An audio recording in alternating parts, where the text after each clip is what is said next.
Irmãos,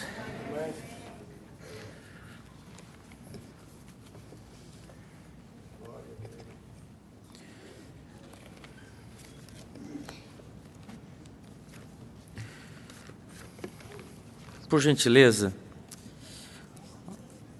abra sua Bíblia no Salmo 125.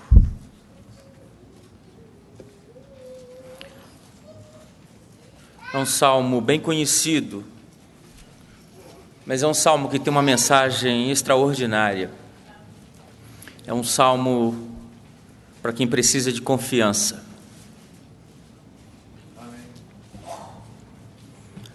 É possível que nesse auditório tenha pessoas que precisam de confiança nesta noite. Preste atenção nesse salmo. Todos acharam? Salmo 125. Os que confiam no Senhor são como o monte de Sião, que não se abala, firme para sempre. Como em redor de Jerusalém estão os montes, assim o Senhor em derredor do seu povo, desde agora e para sempre. O cetro dos ímpios não permanecerá sobre a sorte dos justos, para que o justo não estenda a mão à iniquidade. Faze o bem, Senhor, aos bons e retos de coração. Quanto aos que se desviam para sendas tortuosas, levá-los-á o Senhor juntamente com os malfeitores. Paz sobre Israel. Poder sentar. É uma sequência de salmos, é uma sequência maravilhosa. Entre o Salmo 120 e o Salmo 134, é um conjunto de salmos dos peregrinos, dos viajantes que saíam de suas casas para adorar a Deus lá em Jerusalém, no templo.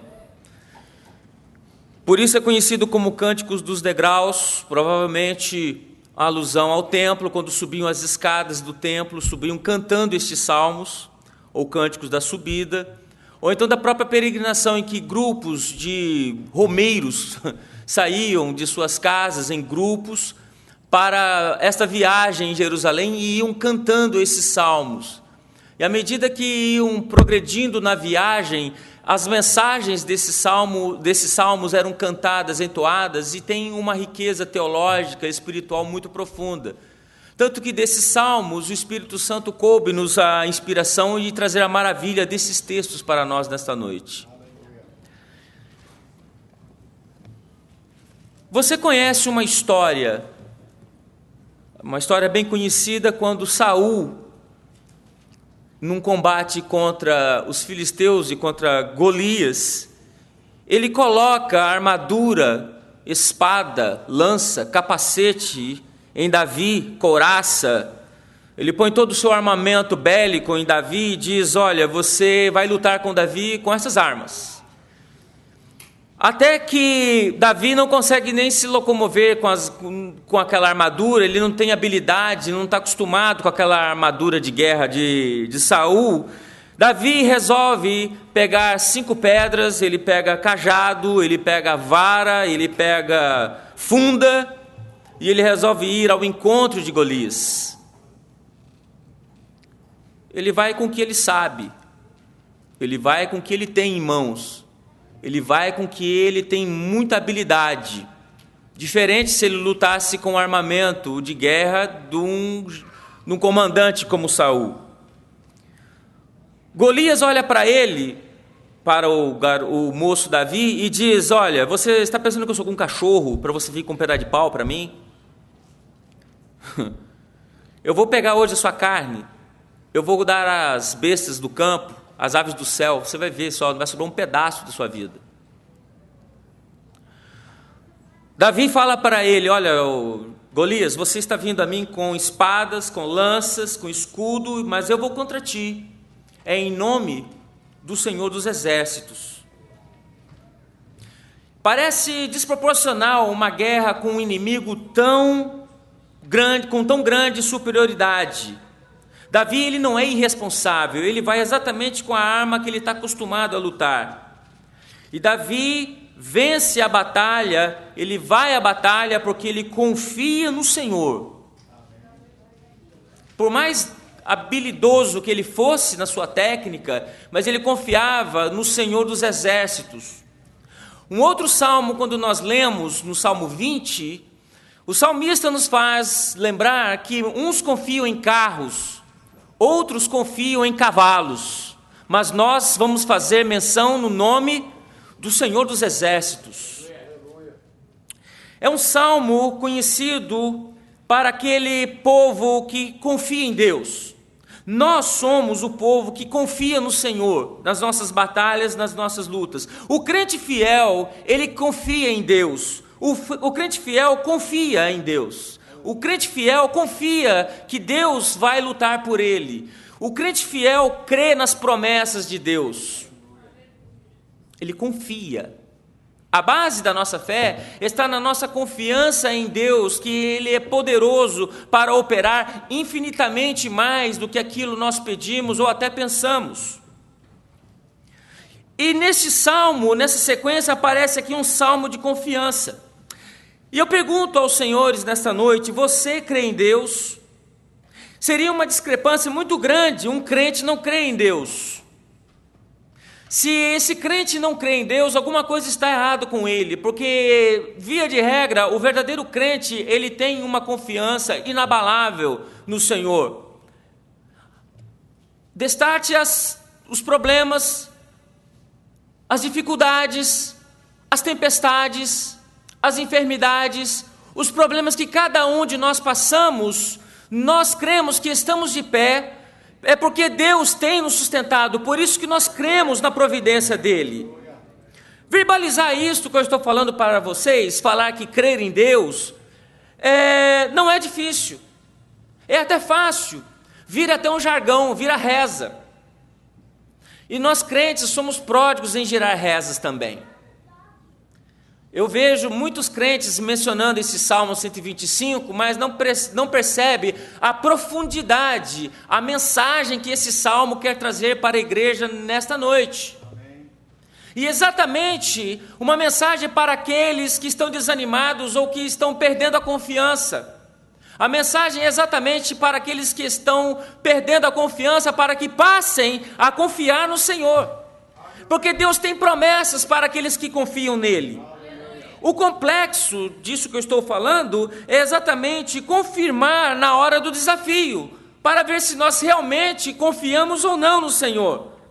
Ora, confiança pressupõe conhecimento, confiança pressupõe intimidade.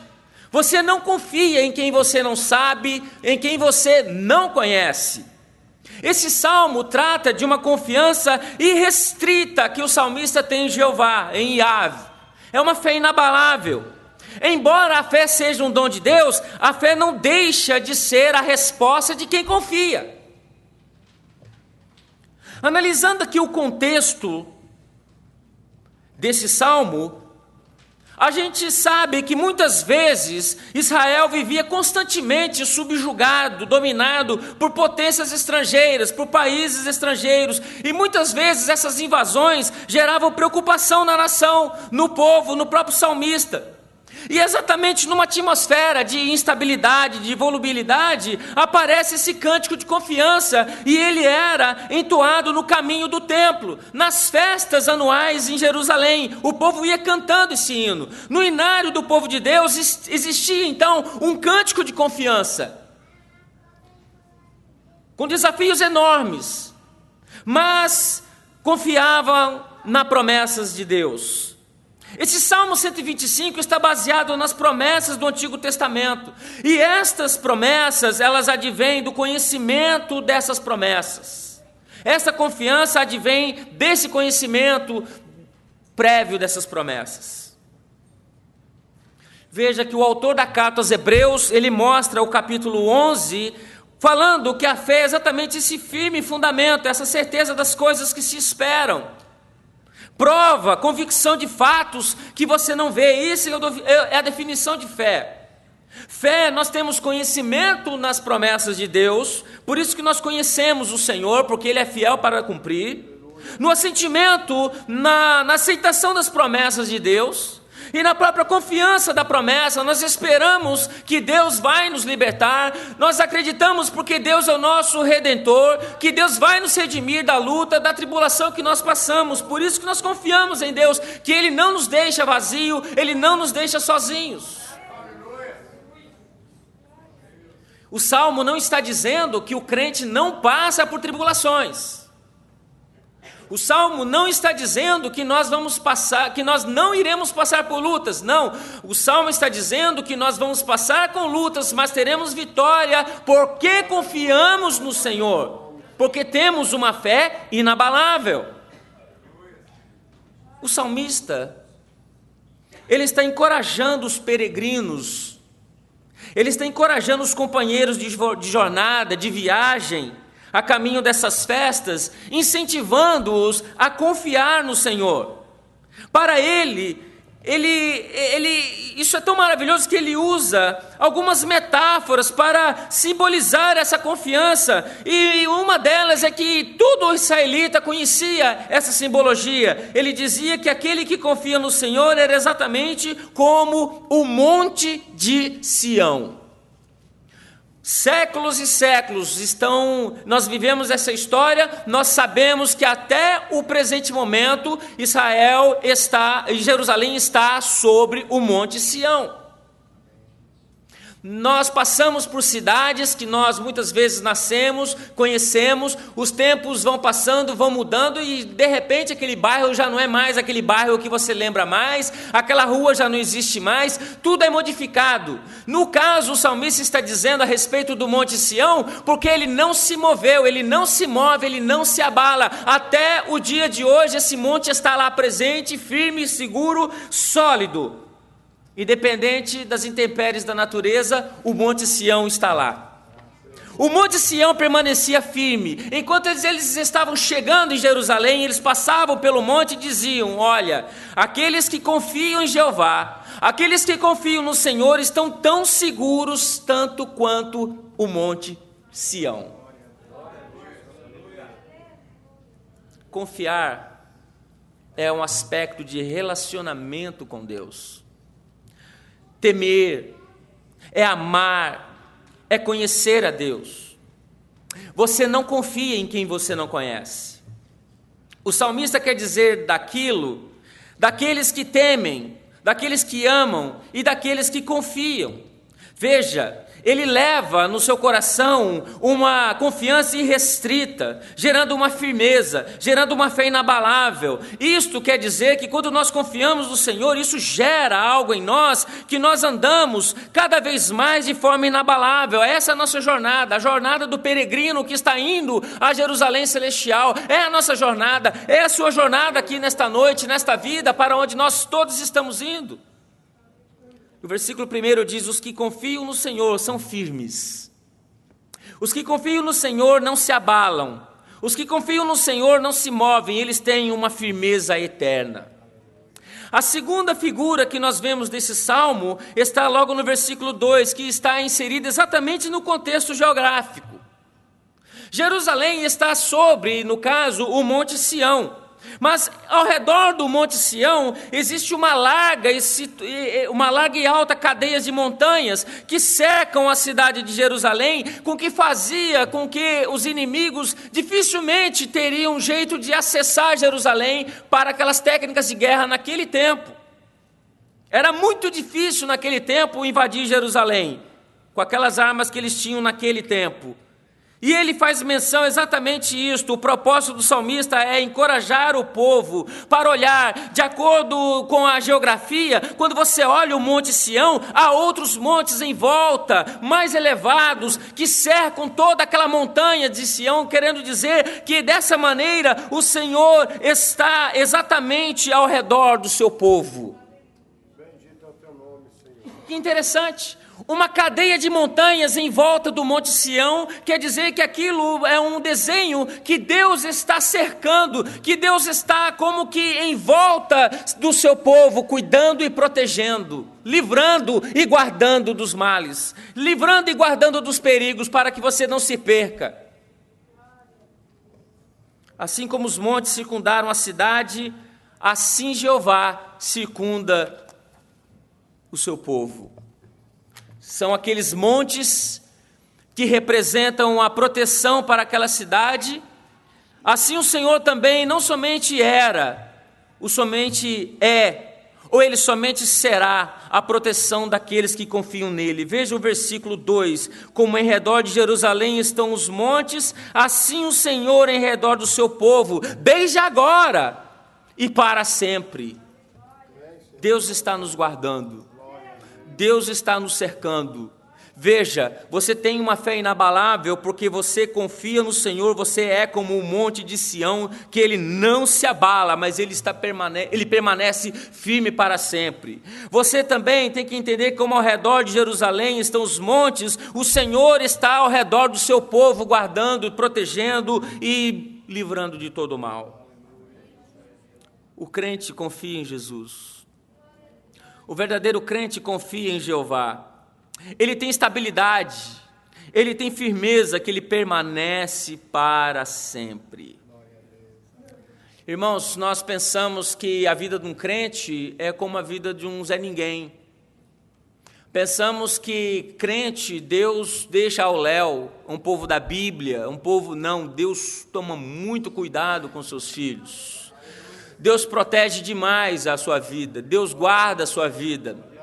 Ninguém mexe com crente, ninguém tripudia em cima de um crente por muito tempo. O verdadeiro crente fiel, justo, o verdadeiro crente que é temente a Deus, esse Deus está ao redor dele. Esse Deus está ao redor dele livrando, esse Deus está ao redor dele guardando, esse Deus está exatamente tomando conta. Veja que quando você lê o livro de Jó, no capítulo 1, quando Satanás chega diante de Deus e fala a respeito de Jó, ele diz, olha, é difícil, porque ele é guardado, sua família, sua casa, seus negócios. Satanás não tinha como chegar, a não ser se Deus permitisse. Não vem com essa história de achar que Satanás vai ter poder sobre a sua vida, medo de mal olhado, medo de horóscopo, medo de não sei o quê. Crente não deve ter medo, porque ele tem a confiança em quem está realmente ao redor dele, protegendo, livrando, Deus da toda providência. Israel estava cercado no Mar Vermelho adiante, Faraó vindo com toda a fúria atrás desse povo, não tinha para onde esse povo correr. Deus abre o Mar Vermelho, esse povo passa, e depois o mar fecha, só egípcio com cavalo boiando, e Deus usou ainda de Moisés e disse, esses egípcios que vocês viram, nunca mais vocês vão vê-los. Crente acredita, crente crê, confia na promessa, crente crê na palavra de Deus, porque a palavra de Deus é uma palavra que não volta vazia. Confiança irrestrita no Senhor faz com que nós possamos descansar na promessa do Senhor. Mas temos uma promessa aqui, o Salmo não termina aqui. O versículo 3 nos faz uma promessa. Tem uma promessa que nos faz descansar bastante. Veja o versículo 3. O cetro dos ímpios não permanecerá sobre a sorte dos justos, para que o justo não estenda a mão à iniquidade. Agora, o salmista, ele está introduzindo uma nova figura aqui, uma nova figura comparativa. E a figura que ele está usando aqui é exatamente a figura do cetro. O que é um cetro? Para que serve um cetro? O que tem a ver o cetro com essa confiança em Deus? Vamos tentar ver o que o cetro está nos dizendo nesse texto. No hebraico quer dizer vara, ou então caniço. Nos tempos antigos, era aquele objeto que os reis possuíam em suas mãos em formato de bastão. Era de ouro, tinha uma pequena bola na extremidade com uma pedra preciosa.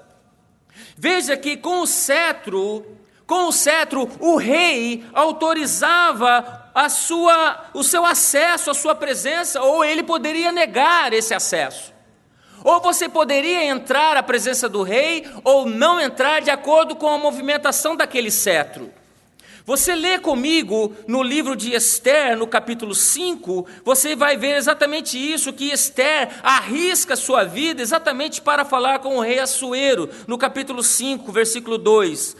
Quando o rei viu a rainha Esther parada no pátio, alcançou ela favor perante ele. Estendeu o rei para Esther o cetro de ouro que tinha na mão. Esther se chegou e tocou a ponta do cetro. Interessante você observar aqui que Esther toca o cetro para exatamente alcançar o acesso à presença do rei. Exatamente para que chegasse e conquistasse o favor do rei. Se o rei não consentisse que você chegasse à presença dele, já era. Você não tinha esse favor. A acessibilidade, então, já estava agora garantida. Às vezes o cetro era passado às mãos de alguém, de outra pessoa, como que o rei quisesse delegar poderes, ou para fazer uma concessão em favor de alguma pessoa. Muitas vezes faziam cerimônias especiais para indicar que o cetro, que essa autoridade, que esse poder estava sendo passado às mãos dessa pessoa. Indicava muitas vezes que essa pessoa estava alcançando graça perante o rei, e por isso ele passava o cetro. Quando a pessoa se aproximava do rei em seu palácio real, a pessoa se ajoelhava diante do rei, proferindo palavras de louvor. Você sabe como é isso na Bíblia. Você chegava diante do rei dizendo: olha, vida longa ao rei. Às vezes se chegava: salve o rei. Quando você lê o livro de Daniel: ó rei, vive para sempre. Era um ritual, era um protocolo que jamais poderia ser quebrado. Após isso, o rei estendia o cetro, permitindo que a pessoa pudesse tocar no cetro, e assim ele poderia chegar à presença desse rei. Na morte de Jesus, por exemplo, quando você lê Mateus 27, colocaram um cetro de madeira, colocaram um cetro, um caniço nas mãos do mestre. Ali foi zombaria. Diz-nos o texto que eles colocaram o cetro nas mãos de Jesus, Jesus vivendo como um palhaço naquela noite, os soldados se ajoelhando diante dele, falando: salve o rei dos judeus. Mas ao mesmo tempo pegaram uma coroa de espinho e colocaram na cabeça dele. Diz que com esse cetro lhe espancavam a cabeça de Jesus. Era uma alusão ao rei, mostrando exatamente o que significava o poder desse cetro. O cetro, querido, era o símbolo de autoridade. O cetro era o símbolo de soberania. O cetro era o símbolo de realeza. Aquele que tinha o poder, aquele que tinha autoridade, ele era encarregado de estar com o cetro na mão. Esse poderia dar a palavra final sobre tudo. Se você podia vir, se você podia chegar, se você tinha que estar vivo ou se você podia morrer. Esse tinha autoridade para falar, para decidir sobre a sua vida. A promessa do Salmo 125, do versículo 3, é exatamente esta. É que o poderio, é que a vara, é que a soberania, é que o poder do ímpio não vai permanecer para sempre sobre a sorte do justo. Os sistemas de hoje, eles são altamente malignos. Os sistemas de hoje, os homens querem mostrar a arrogância, os homens mostram sua prepotência, os homens mostram seu poderio, mas nós vamos ver pela palavra de Deus que a vara do ímpio pode até cair sobre a sorte do justo, mas ela não vai ter o poder de espada destruidora sobre o justo. Não tem como o mal vencer o bem, não tem como o maligno vencer aquele que está em Cristo Jesus, não tem, porque você está sobre o cetro daquele que é o Senhor dos senhores, que é o Rei dos Reis. Ele está aqui nesta noite. Ele é que tem o verdadeiro cetro, o comando da história, da vida, do seu chefe, do seu patrão, da sua casa, até do universo, do céu, da terra, de potestades, de tudo que você imaginar. Ele é que tem o cetro, é Ele que governa, é Ele que decide, é Ele que fala, é Ele que realiza, é Ele que vê todas as coisas. Ele é que tem o cetro e não o ímpio que tem o cetro. Às vezes, o ímpio ele pode até fazer uma sombra em cima de nós. Você sabe o que é isso? Às vezes a pressão, até do inimigo, é enorme, parece que ele está fazendo uma sombra em cima de nós para nos intimidar. Parece que o mal vai vencer. Você olha, parece que o ímpio não acontece nada, está tudo bem com ele. Parece que está tudo maravilha, parece que o ímpio, ele está dando as cartas da história. Parece que ele está distribuindo, ele sabe como manipular, como jogar com as pessoas. E você diz, até quando isso vai ser desse jeito? Nós estamos impotentes, nós estamos fracos, indefesos. A gente fala que temos a confiança no Deus inabalável, que somos como o monte de Sião que não se abala, mas nós muitas vezes estamos começando a titubear na fé. A nossa fé começa a abalar, começa exatamente a ficar volúvel, porque nós vemos da seguinte perspectiva, da perspectiva humana, que parece que as coisas não estão tomando o rumo que tem que ser tomado. Queridos, confiar em Deus é muitas vezes crer no imprevisível. Embora Deus faça seus planos, nós nunca possamos entender, mas a gente confia que Ele está nos levando para o melhor.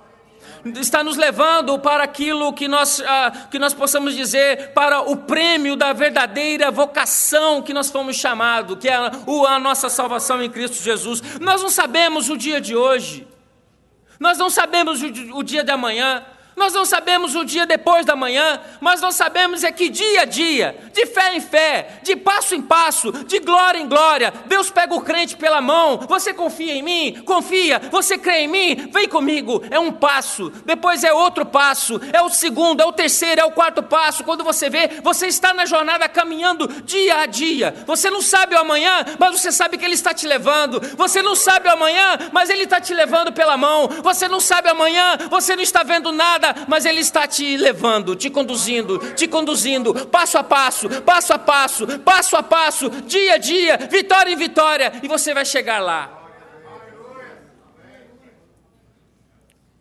Às vezes o cetro do ímpio lança aquela sombra lúgubre sobre nós. Exatamente isso acontece pela própria permissão divina. Mas muitas vezes o mal será detido a tempo, exatamente para que essa palavra do Salmo, do versículo 3 diz, para que o justo não estenda a mão à iniquidade. E olha que a pressão sobre um justo, sobre o crente justificado, para muitas vezes lançar mão da iniquidade, ela é muito forte. Não é uma coisa tão fácil como nós imaginamos. Por isso, muitas vezes, Deus tem que intervir em certas situações que nós não entendemos porquê, mas tinha, às vezes, uma armadilha te esperando. Às vezes, tinha um laço te esperando e Deus não permite. Deus até permite que um carro quebre, muitas vezes, para salvar você de um mal. Nós, às vezes, nunca vamos entender isso hoje. Mas vai ter um momento, nem que seja lá na eternidade, Deus vai te mostrar. Você lembra aquele dia, por que eu te livrei? Você não sabe por que isso te aconteceu, porque eu te livrei da tua mão de chegar à iniquidade. Sabe de uma coisa? Esse versículo quer dizer que o Senhor modera as nossas adversidades. Queridos, se Deus deixasse que nós aguentássemos toda a carga de fúria do diabo, toda a carga de fúria do inimigo, nós não suportaríamos. Deus é que controla e não deixa a gente perecer. Deus põe limite. Essas adversidades, elas estão sob o controle de Deus. Parece que tudo vai perder, parece que o mal está triunfando, mas no final das contas, nós sabemos, na consumação final, que o bem é que vai vencer, que Jesus é que vai ser a palavra final, é Ele que vai ter o cetro nas mãos. Esse Salmo 125 nos dá descanso na promessa que nós estamos verdadeiramente amparados e protegidos. Judá, Israel, estava sempre sendo subjugado, mas o salmista, ele descansava nessa promessa, que o cetro do ímpio, que o governo, que a soberania, que a autoridade do mal, não vai permanecer para sempre. Deus pode permitir até um justo ser experimentado. Nós temos que ter confiança naquele que vive para sempre. Nós temos que ter confiança que mesmo na prova que você está passando, querido, Deus vai te dar graça, você vai chegar do outro lado sim. Você não vai perecer, Deus vai te dar vitória sim. Deus pode permitir esses justos ser experimentados, para que o seu valor, para que o seu sofrimento, para que o brilho que há em você vai honrar e glorificar o nome do Senhor. Bendito é o teu nome. Quando nós lemos o Salmo 60, o Salmo 60 tem uma oração de Davi. Veja o Salmo 60, que é um salmo didático. Segundo a música desse salmo, diz que os lírios do testemunho, que era um hino de Davi, destinado para ensino, para ensinar. E a epígrafe desse salmo nos mostra quando Davi lutou contra os sírios da Mesopotâmia e os sírios de Zobá. E quando Joabe, regressando de Edom, ele venceu 12.000 homens no Vale do Sal. Ele começa o salmo dizendo: ó Deus, tu nos rejeitaste, nos dispersaste, tendo estado indignado. Parece que a luta só vem sobre minha vida, Deus me abandona, Deus me deixa. Eu não vejo perspectiva de vitória nessa situação, eu não vejo sucesso nessa causa, eu não vejo a saída para esse problema. Mas Deus, no próprio Salmo, Deus responde Davi. No Salmo 60, versículo 6, está escrito da seguinte maneira: falou Deus na sua santidade. Querido, minha querida, parece que nada está andando, mas se Deus, Ele resolve falar, se Deus fala, Ele vai cumprir o que está fazendo na sua vida, exatamente como Ele diz aqui: exultarei, dividirei Siquém, medirei o vale de Sucote, meu é Gileade, meu é Manassés, Efraim é a defesa da minha cabeça, Judá é o meu cetro. Deus responde dizendo que o legislador, que o comando foi dado à tribo de Judá. E exatamente a tribo que o nosso Senhor Jesus veio, é o cumprimento profético dado a Jacó, aos seus filhos em Gênesis 49, quando ele fala que o cetro nunca se apartará de Judá. O cetro, o comando, a soberania pertence a Judá, querido. Querido, o leão da tribo de Judá, é ele que dá a palavra final, é ele que dá o comando, o domínio, a soberania. O leão da tribo de Judá. Quem tem o verdadeiro cetro é o Senhor, é Ele que governa com o poder absoluto. O poderio dos ímpios está absolutamente no controle do Senhor. Isso nos descansa, porque Ele detém o cetro, o comando, a soberania, a palavra final na história. Terceiro, esta oração, esse salmo tem uma oração e uma advertência solene nos versículos 4 e 5. O salmo agora, o 125, ele vai desabrochar, ele vai desembocar numa oração. Veja que o salmo começa enaltecendo, exaltando a fé, exaltando a confiança. No versículo 3, esse salmo exalta a promessa que, embora tudo parece que o ímpio está com o cetro na mão, as coisas vão tomar um outro rumo. Mas agora ele mostra que tudo isso precisa de ter um aliado importante nas nossas vidas, que é a oração. Nós não oramos. Nós oramos pouco. Sempre nós ouvimos a regra básica: para um verdadeiro crente ter vitória, ele tem que ter vida de oração. Não precisa você estar gritando aqui dentro. Não precisa você fazer como um fariseu: vou orar para todo mundo ver que você está orando. Às vezes a gente tem um espírito farisaico dentro de nós. Que Deus arranque isso de nós. Mas o próprio evangelista lá, Jesus diz: olha, se você for orar, não faça como os fariseus.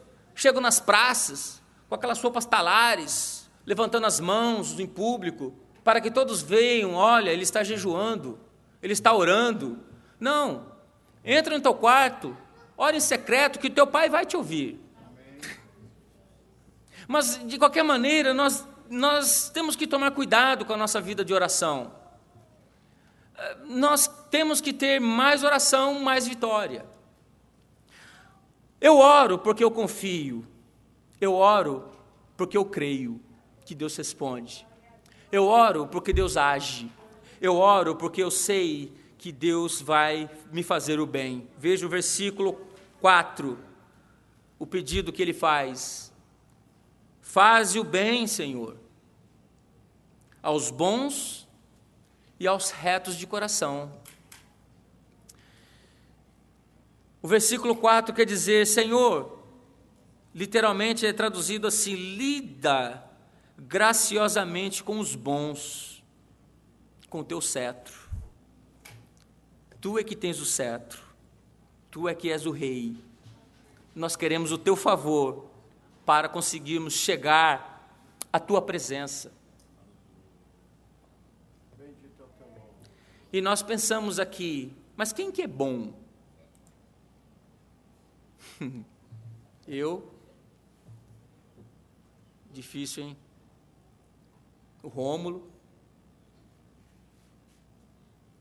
Quem é bom? Kennedy? Veja que quando o mancebo rico chega a Jesus e diz, olha, bom mestre, Jesus diz, não. Eu não sou bom. Incrível. E às vezes nós queremos assumir a postura de bonzinhos. É uma coisa séria isso para nós pensarmos. Quem é que tem um coração aplainado, coração reto, coração bom?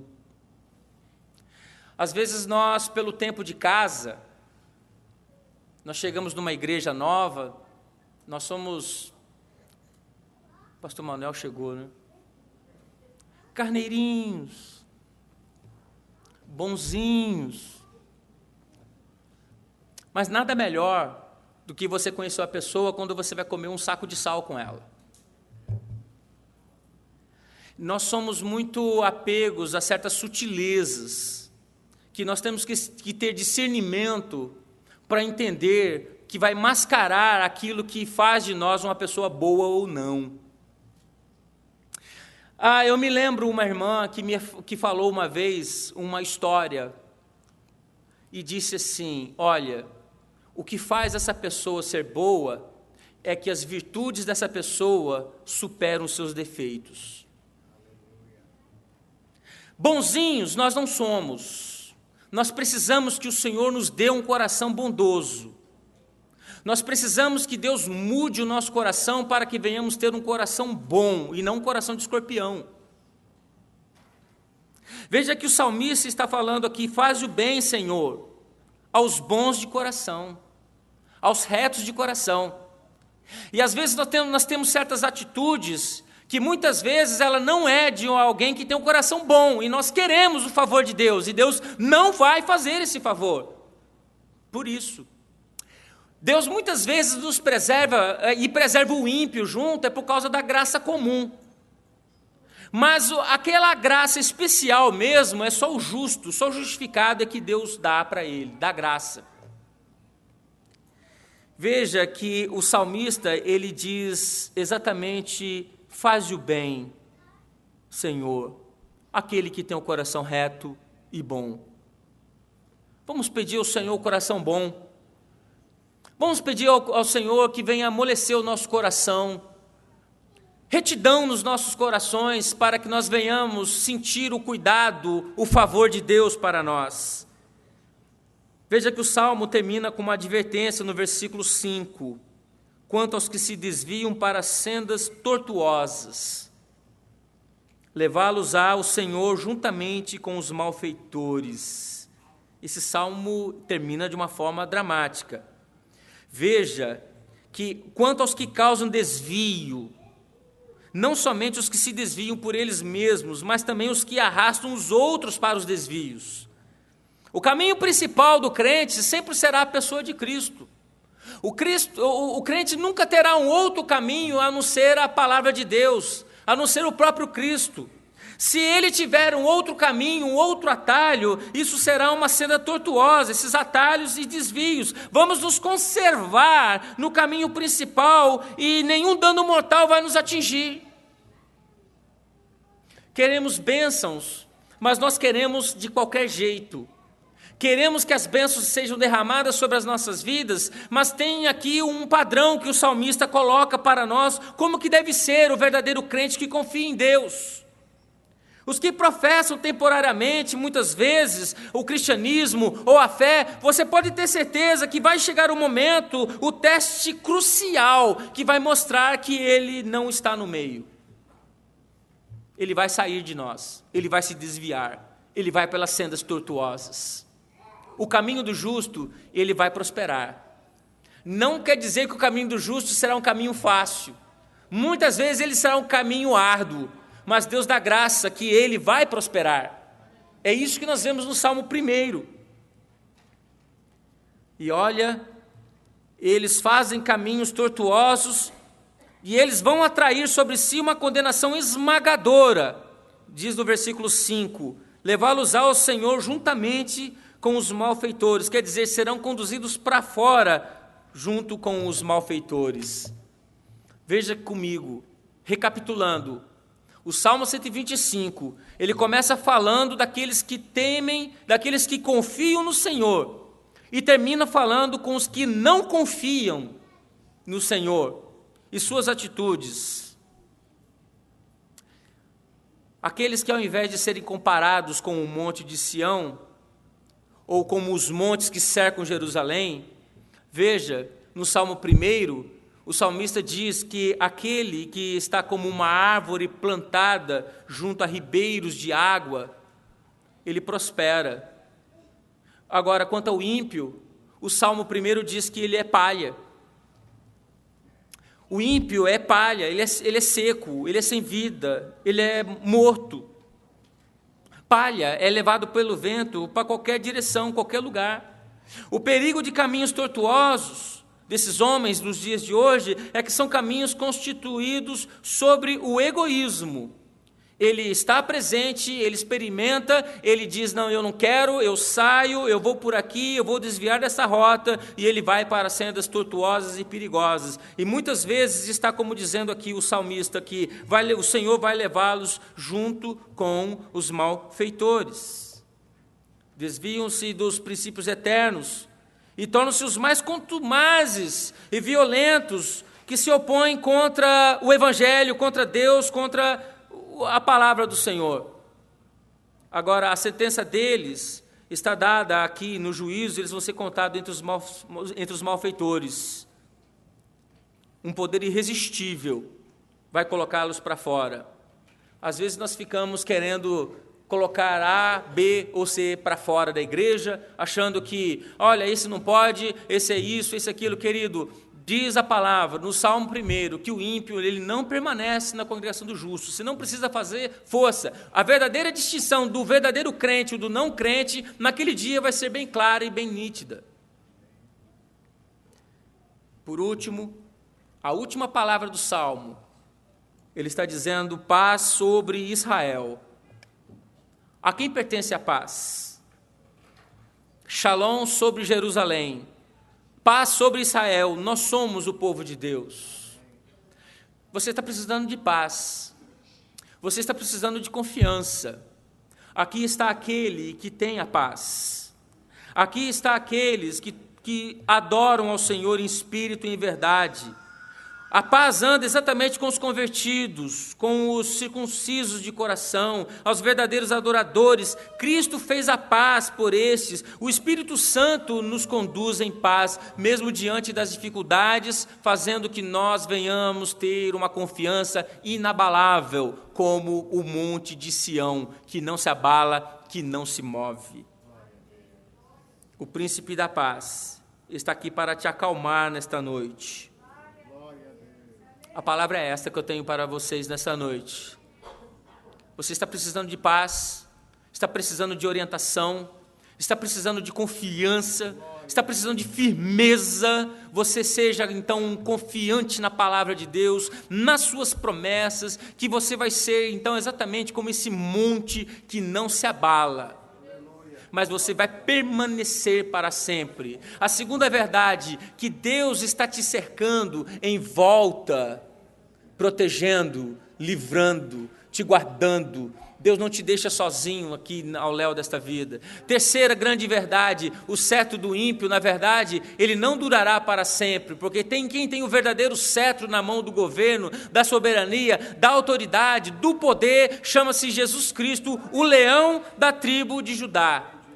E por último, paz sobre o seu coração, paz sobre a sua vida, paz sobre a sua alma.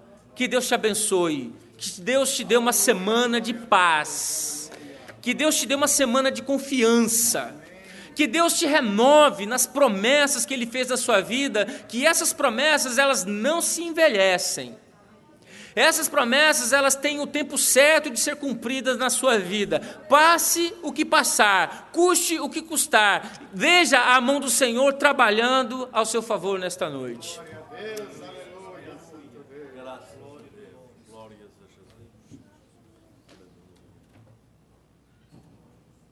Graças a Deus, glórias a Jesus, que maravilha, que bênção. Nós podemos viver uma vida de verdadeira paz